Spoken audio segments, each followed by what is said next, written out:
Magandang umaga, nagbabalik ang PTV Balita ngayon.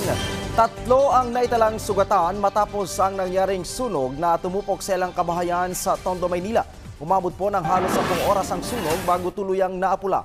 Sa tala ng Bureau of Fire Protection at LGU, tinatayang nasa 1.5 million ang iniwang pinsala ng sunog kung saan 4 na gusali ang nasunog at halos 500 pamilya o 1,000 residente ang naapektuhan. Umabot po ng Task Force Bravo ang sunog pasado alas 10 kagabi bago ito tuluyang idineklarang fire out kaninang madaling araw.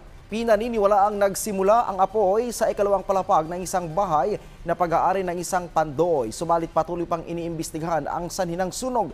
Agad namang nagpaabot ng tulong ang lokal na pamahalaan ng Maynila sa mga residenteng naapektuhan ng sunog.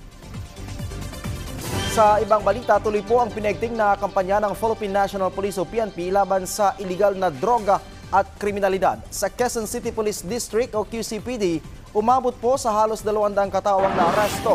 Mula po yan August 31 hanggang September 6 o isang linggong operasyon. Kasabay nito ay aabot sa halos 600,000 halaga ng iligal na droga ang nakumpiska ng mga otoridad.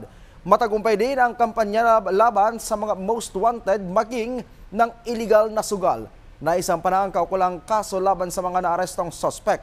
Pinuri naman ni Acting PNP Chief Police Lieutenant General Jose Melencio Nartates Jr. ang walang humpay na pagsusumikap ng QCPD para gawing ligtas ang publiko.